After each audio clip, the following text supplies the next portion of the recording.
Halo, jumpa lagi di vlog kita. Hari ini adalah hari terakhir kita di Kota Pempek, Palembang.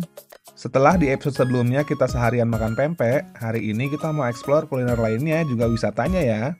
Pagi ini kita mulai dulu dengan sarapan di Pempek Pak Raden. Selain pempek, restoran Pak Raden ini punya beragam menu khas Sumatera Selatan lainnya. Mulai dari burgo, ragit, laksan, sampai celimpungan. Berdengar kan? Aku pesen laksan, makanan berbahan dasar sagu dan ikan dengan kuah santan. Sementara Sari pesan celimpungan. Celimpungan ini sebenarnya mirip kayak laksan, cuma kuahnya pakai kunyit dan teksturnya lebih mirip tekwan.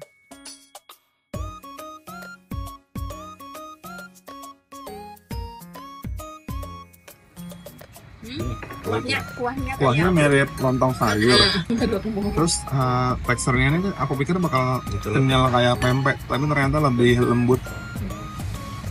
Dan rasa ikannya ternyata nggak terlalu dominan, lebih dominan sagunya sih kalau menurutku. Tapi enak. Ini pernah ini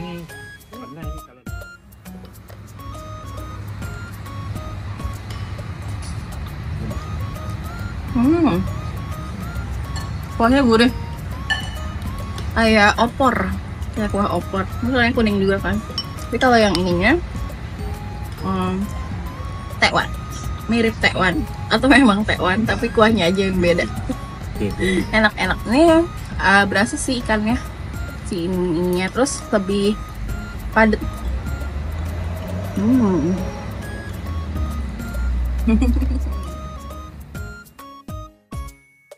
Buat dessertnya, Sari pesen kue tradisional dari Ubi namanya Manan Sahmin. Kalau aku pesen kue serikaya. Walaupun namanya kue serikaya, tapi ini nggak pakai buah serikaya ya. Ini isinya puding gula, telur, dan tepung. Nah kan, sendoknya nggak berfungsi kan? Sendoknya banget, leo.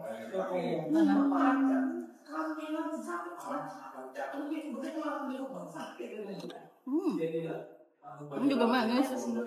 Terus pas makan ini langsung tahu kalau ini dari ubi. Berasa ubi. Ubi manis.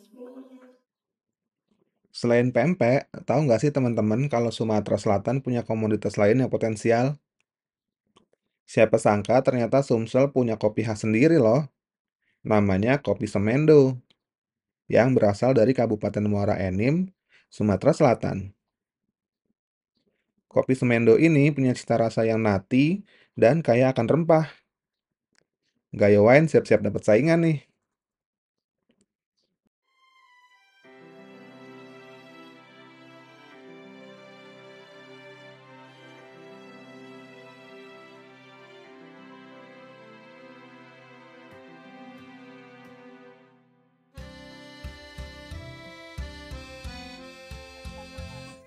Kita lagi di mana sekarang? Kita lagi ada di BKB, Benteng Kuto Besar. Tapi kita nggak mau main ke sini. Kita mau kemana jadinya? Kita mau ke suatu pulau. Spill nggak nama pulaunya? Kita mau ke Pulau Besar.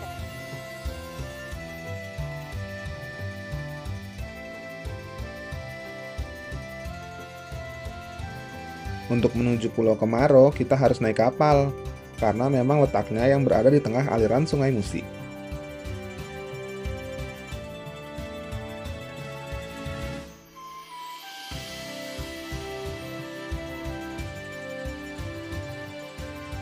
Oh iya, ngomong-ngomong soal Sungai Musi, sungai ini adalah sungai terpanjang kedua di Sumatera loh.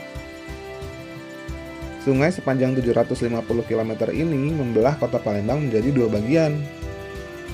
Dulunya Sungai Musi ini memiliki peran vital bagi Kerajaan Sriwijaya karena menjadi jalur perdagangan dan transportasi dari pedalaman ke kota-kota besar. Oh iya, menurut detik.com, nama Sungai Musi ini awalnya adalah Sungai Muci. Dalam bahasa Cina, Muci berarti Dewi Ayam Betina. Pemilihan nama Muci tidak lain karena daerah di sekitar sungai ini subur dan kaya akan hasil alam, dan masyarakatnya yang ramah dan baik. Dari nama itu, masyarakat mengenalnya dengan sebutan Sungai Musi. Lucu banget ya, Muci, imut banget.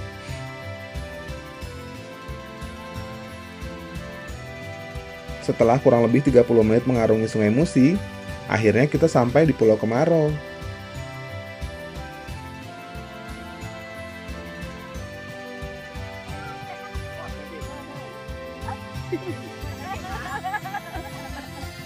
Aduh agak pengang ya sampai Pulau Kemarau. Mampu nggak?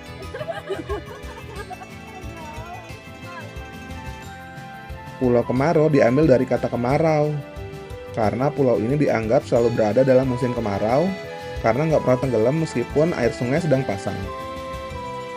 Di Pulau Kemarau ini ada pagoda 9 lantai yang cantik banget.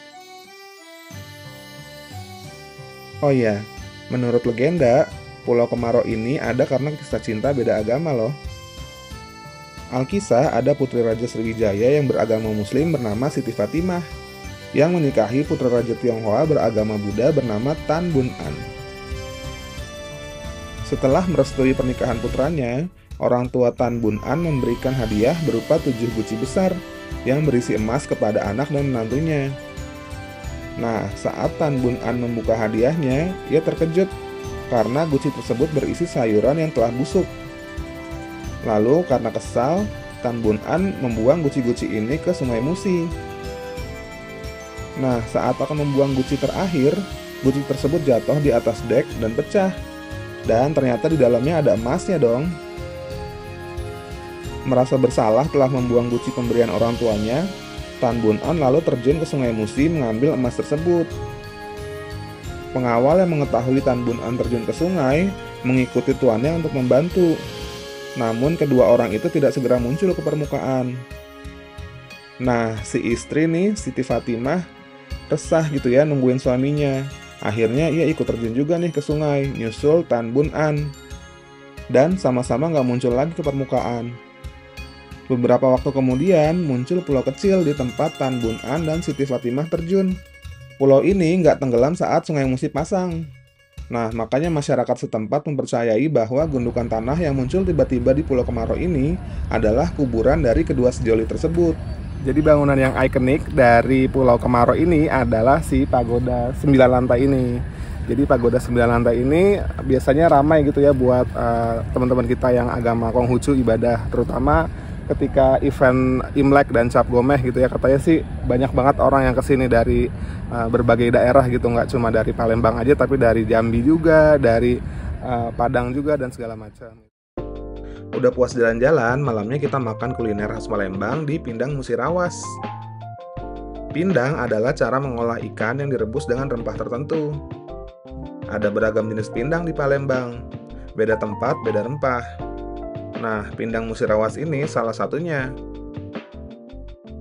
Halo, kita udah ada di Pindang Musirawas. Jadi di sini yang terkenal tentu aja pindang patin ya. Nih, ini aku bukan pindang patin yang kepala, gede banget datangnya.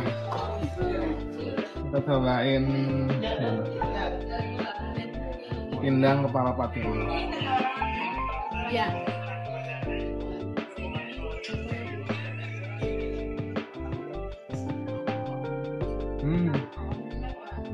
Patinnya tuh nggak amis, terus ini tuh tipikalnya ternyata kuahnya gurih, pedas gitu.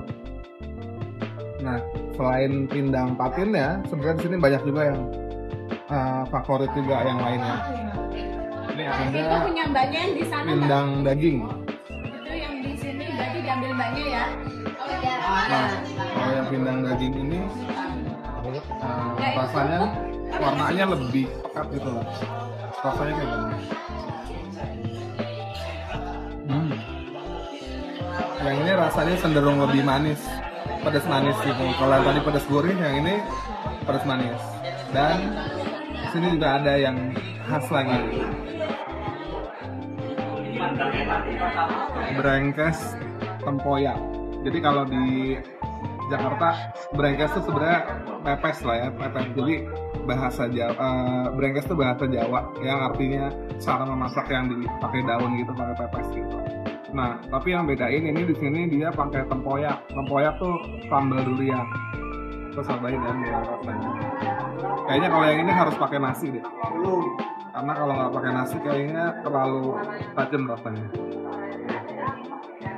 Coba ya. Ya.